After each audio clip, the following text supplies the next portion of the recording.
Hello everyone.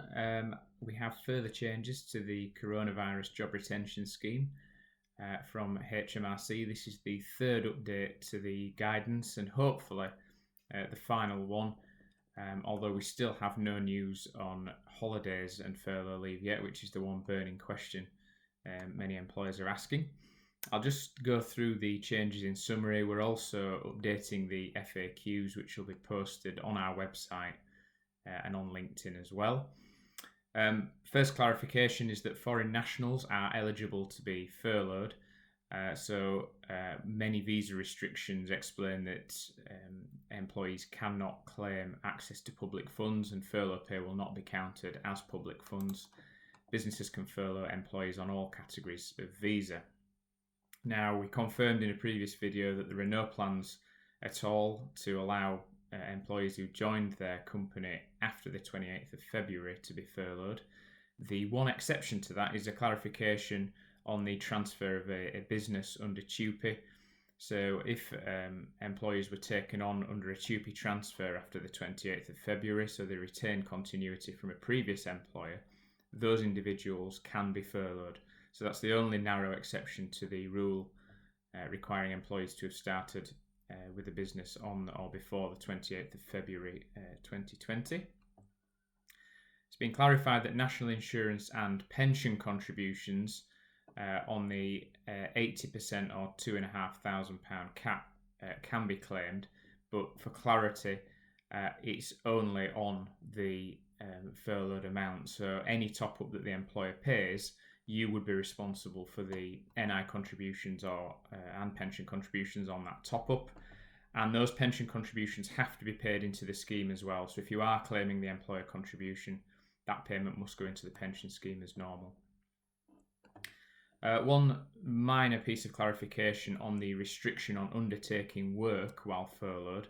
That also applies to any company which is linked or associated to that same employer as well, which seems sensible. Now, probably the most important clarification in the guidance, good news, common sense prevails, and it's in relation to sickness and shielding. So I'll just go through a few aspects of this. The scheme should not be used for periods of short-term illness or short-term self-isolation, especially given that the furlough period has to last for a minimum of 3 weeks.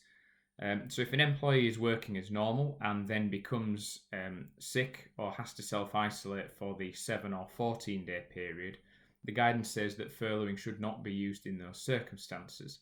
However, employees on long-term sick leave can be furloughed, and very good news, it has been clarified that employees who are shielding in line with public health guidance or who need to stay at home with someone who is shielding can be furloughed. The wording in the previous guidance, for some reason, also stated if they are unable to work from home and you would otherwise have made them redundant. That requirement is now gone. So anybody who is required to stay at home for the 12 weeks because they're in the highly vulnerable category, or they live with somebody who is shielding, can be furloughed without additional restrictions being imposed in the guidance. If an employee becomes sick during a period of furlough, it's up to the business to decide whether to keep them furloughed or move them onto SSP. You can't claim SSP and the 80% subsidy, so a business would need to decide one or the other. Probably seems sensible to keep somebody on furlough leave once they've been categorised as a furloughed worker, to be honest. In terms of earnings, employees who are returning from family-related leave, so for example maternity leave, who are being furloughed, the guidance confirms for clarity that their earnings have to be based on the contractual rate rather than the amounts that they were receiving whilst on family-related leave. So in the case of maternity, you would look at the salary or the average earnings, excluding any period of maternity leave which has been taken.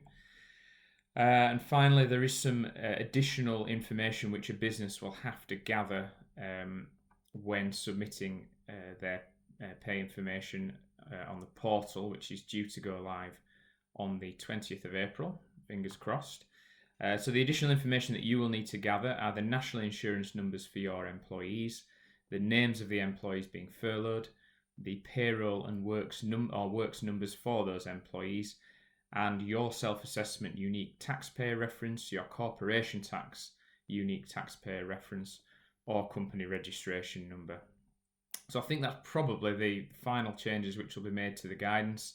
The portal should open on the 20th of April, so employers should be starting to gather their payroll information before then. The discussion in the Parliamentary Select Committee meeting the other day suggested that you can make a claim up to 14 days in advance of the end of the pay period, and hopefully claims will start to be paid by the 30th of April. We will keep you updated, of course, as we receive any further guidance.